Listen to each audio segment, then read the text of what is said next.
As Steve said, I'm the technical director for IMSA. Who did I speak with earlier today? Is anybody? A few people? Alright, cool. I'll try not to use the same material.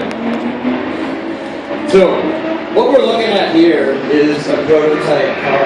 Does anybody actually know what the name of this type of car is? You. It is a Corvette, and you.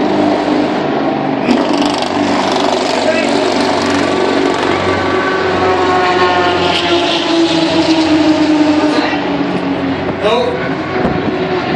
It's a Daytona prototype. Daytona prototype. That's what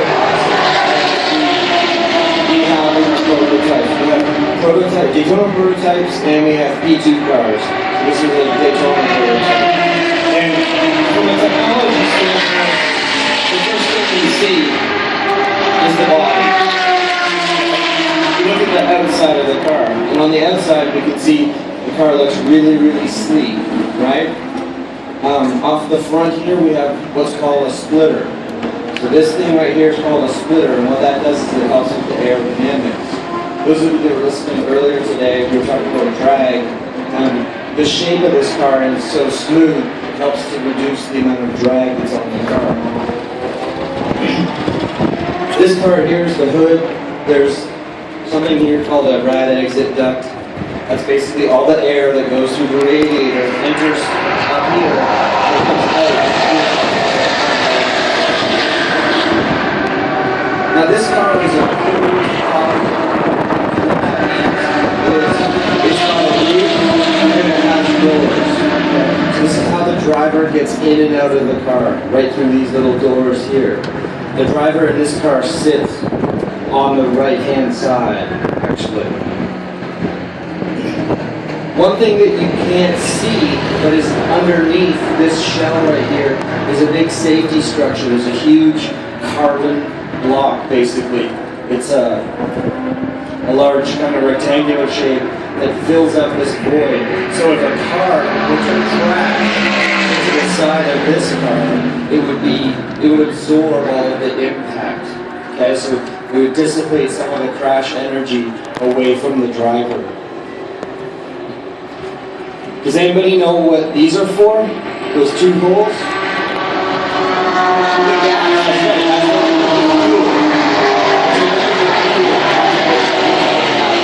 The guys are actually working on the engine part of the car right now. They're working on the exhaust. So, what's different about the placement of this engine to the placement of the engine you have in your mom's or dad's car? Yours is in the front, exactly. This is actually a mid-engine race car, okay? What that means is the engine is between the two axles. There's one axle that runs right here, and of course the front axle is where the front wheels are. So the engine rests between the two axles, making it a mid-engine race car. And the reason you want to do that is it really helps out with the balance, the weight.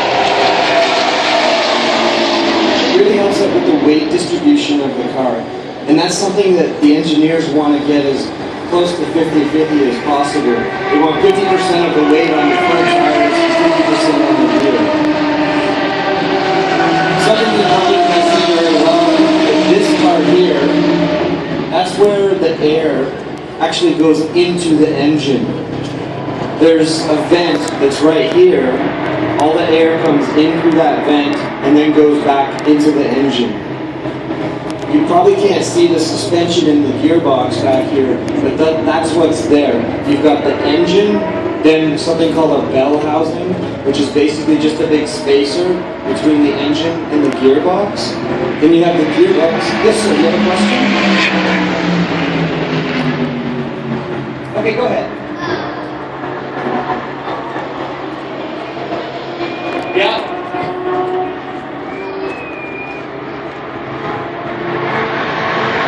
Was that place where No, that's where we're going to be inspected.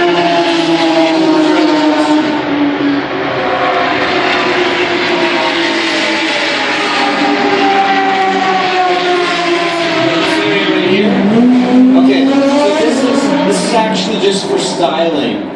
So this car looks like, someone said it already, a Corvette, right? The body is designed to look as much like a production Corvette as possible. And that's what these things are. They're vents that you would find on the real Corvette. So this car, earlier we were talking about production-based race cars. Well, the Daytona prototypes are designed to look like a street car, a car that your mom or dad could go and buy.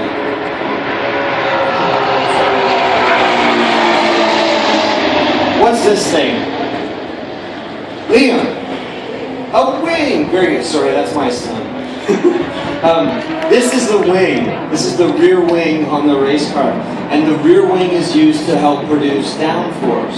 Remember, we have a splitter off the front of the car right here, and we have a rear wing off the back of the car.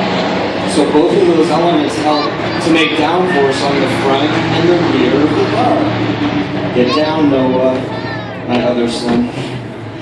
They also have a spoiler right here, a little small wing that helps to direct the airflow.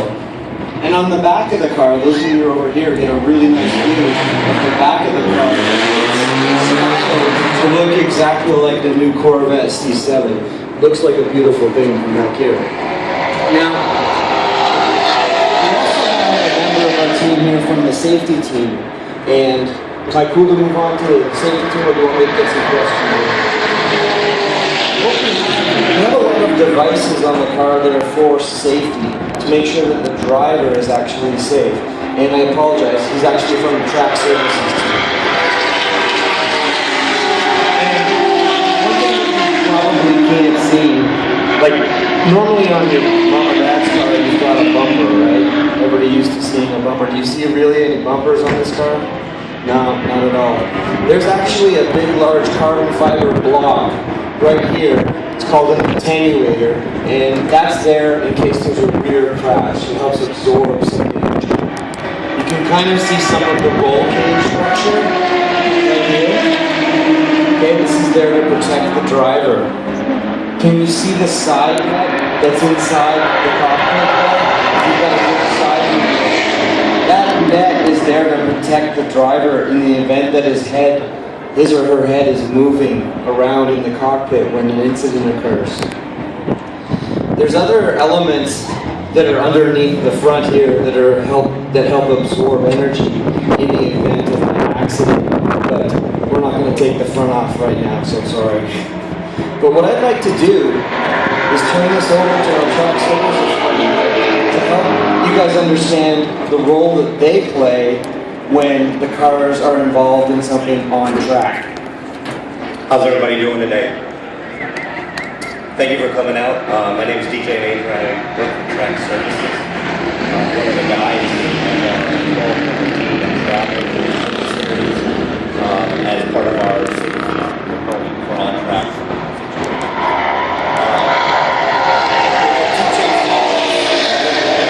Can you guys hear me better now? All right, here we go. It's kind of hard with this thing in my ear. We have 12-member team that brings 6 people to every guys. Our primary job is to help facilitate your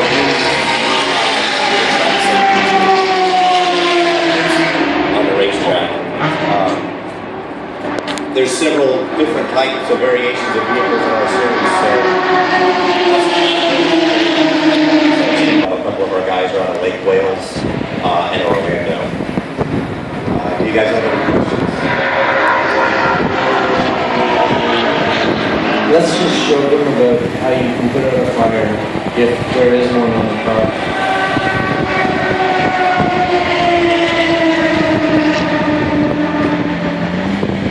If you guys look right here, it's kind of hard to see with the mirror in the way, but there's an E, which stands for extinguisher.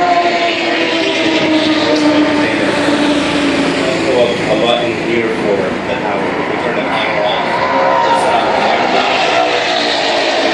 fire. And in the engine department, which is a regulation for our guys who may check the car as they go through the technical inspections. There's also for the driver inside the car.